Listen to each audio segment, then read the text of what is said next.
Good morning, students. This is third lecture of our chapter digestion and absorption. So now today's topic is digestion of food, and we will talk about how food is digested in our body. So basically, the process of digestion is accompanied by some mechanical and chemical processes. So basically, what do you mean by mechanical process? Mechanical process का मतलब होता है कि जो food को हम चबाते हैं, उसको तोड़ते हैं, फूड की मैस्टिकेशन करते हैं, मतलब चीर फाड़ करना, काटना, that is called a mechanical process. And what about chemical process? It means that the chemicals that help in the digestion of food, that is called chemical processes. So basically our first part, buccal cavity, perform two major functions, that is mastication of food and facilitation of swallowing. Teeth and tongue, with the help of saliva, masticate and mix up the food thoroughly. Mucus in saliva helps in lubrication and adhering the masticated food particle into a bolus. Now what is a bolus called? हमारे मुंह में जब हम food को चबाते हैं तो जो फूड का गोला सा बन जाता है हमारे माउथ के अंदर, उसको हम बोलस बोल देते हैं. नाउ bolus get conveyed into pharynx and then it is passed into oesophagus by swallowing, और you can say deglutition. The bolus after passes down through the oesophagus by successive waves of muscular contractions called peristalsis और peristaltic movement.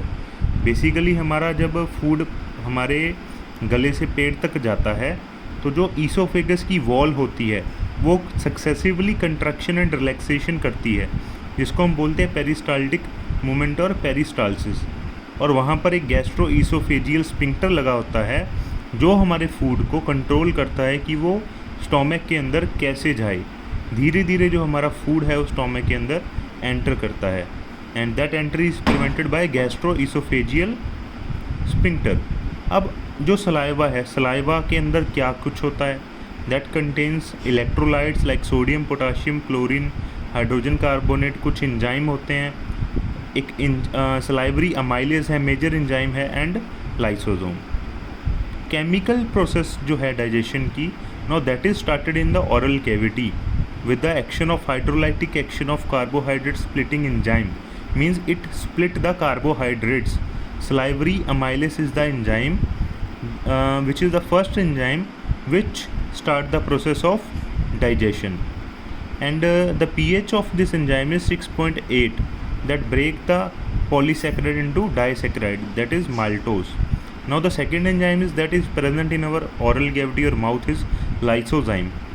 It works as antibacterial agent that prevent infections. हमारे food के अंदर जो भी bacteria वगैरह होता है ये इसको किल करने का काम आता है.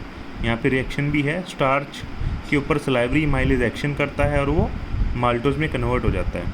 अब नाउ हम बात करते हैं हमारे स्टोमक की. हमारे स्टोमक के अंदर जो गैस्ट्रिक ग्लैंड्स हैं उसके मेजर 3 टाइप ऑफ सेल्स हैं. First is mucus neck cell which secrete mucus, that is clear to you. Second type of cell are peptic और chief cell which secrete the pro-enzyme pepsinogen, and third type of cell are parietal or oxyntic cell which secrete HCl and intrinsic factor that are essential for absorption of vitamin B12. Now the stomach store the food for 4-5 hours. The food mixed thoroughly with the acidic gastric juice of the stomach by the churning movement of its muscular wall and is called the chyme, or you can say chyme. तो basically हमारे पेट के अंदर जब food पड़ा रहता है 4-5 घंटे के लिए तो वो अच्छे तरीके से हमारे गैस्ट्रिक जूस के साथ मिक्स हो जाता है और उसको हम काइम या फिर चाइम भी बोल सकते हैं. और यहाँ पर क्या होता है, एक तो एंजाइम है pro enzyme pepsinogen. What do you mean by pro enzyme? Pro enzyme means enzyme inactive enzyme. When it comes in contact with hydrochloric acid, it is converted into active enzyme, that is pepsin, and the proteolytic enzyme that is present in the stomach. Now what is the role of pepsin? Pepsin converts the protein into proteoses and peptones. Mucus and bicarbonate that is present in the gastric juice plays an important role in lubrication. ये हमारा जो mucus है हमारे पेट के अंदर lubrication करता है और हमारे पेट की जो वॉल है उसको HCl से प्रिवेंट करता है, क्योंकि HCl की जो pH होती है 1.8 होती है. आप सोच सकते हो ये बहुत ही ज़्यादा एसिडिक होती है और इससे प्रिवेंट कौन करता है? म्यूकस। हमारे स्टोमक की इनर लेयर पे लगा होता है म्यूकस, वो हमारे पेट को HCl से प्रोटेक्ट करके रखता है। एंड एक एंजाइम है rennin, this is also a proteolytic enzyme.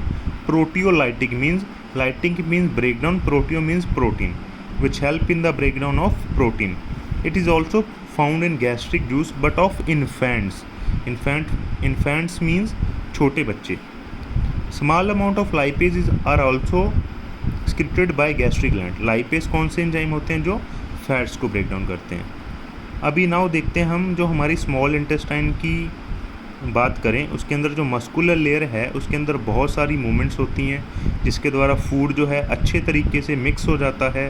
जो इंटेस्टाइन के अंदर जूस सिक्रीट होते हैं, इंटेस्टिनल जूस, उसके साथ अच्छे तरीके से मिक्स हो जाता है।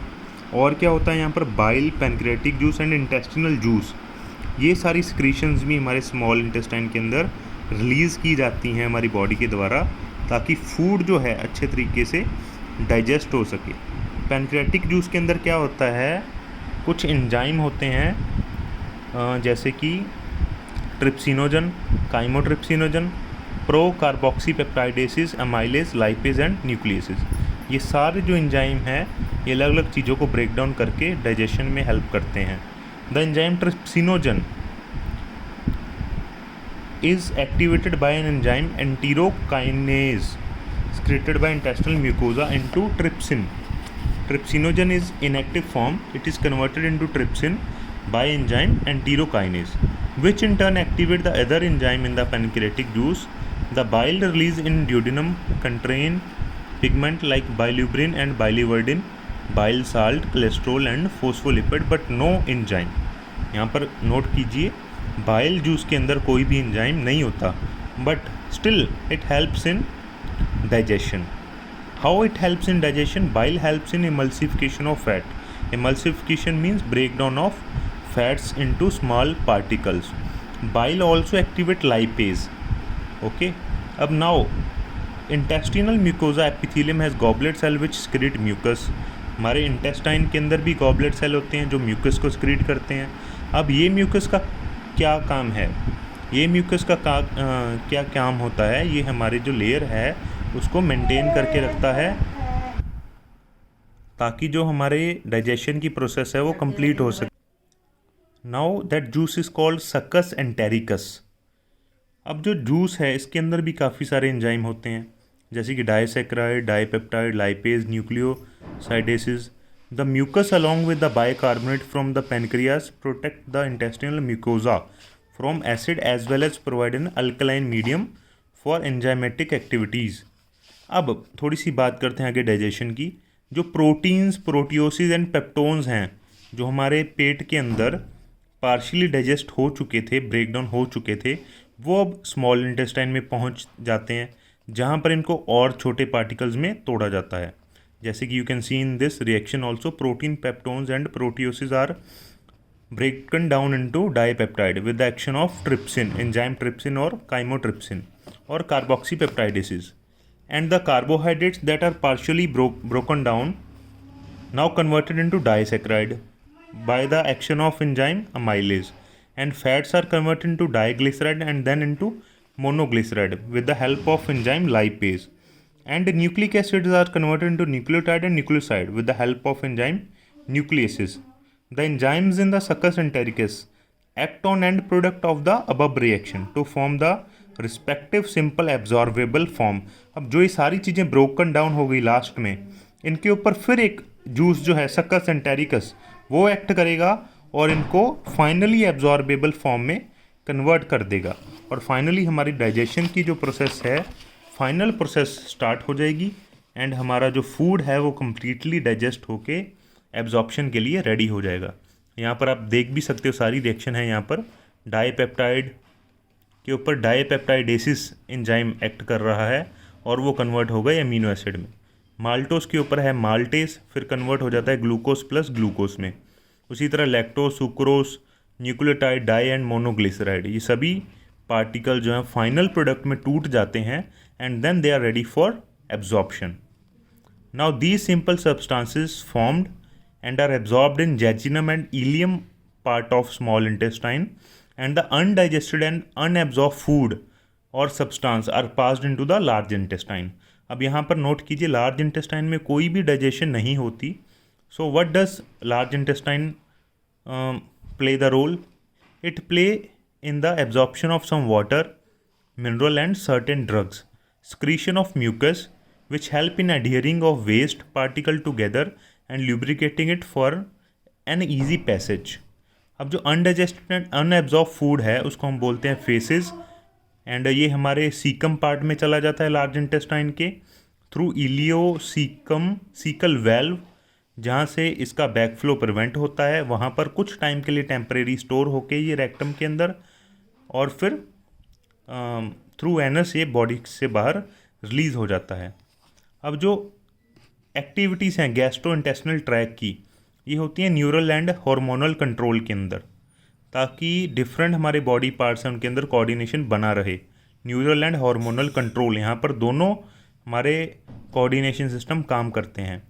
इवन आपने कई बार देखा भी, अगर हमें फूड की स्मेल या फिर दिख जाए फूड, तो भी हमारे ओरल कैविटी के अंदर सलाइवा की स्टिमुलेशन होने लग जाती है।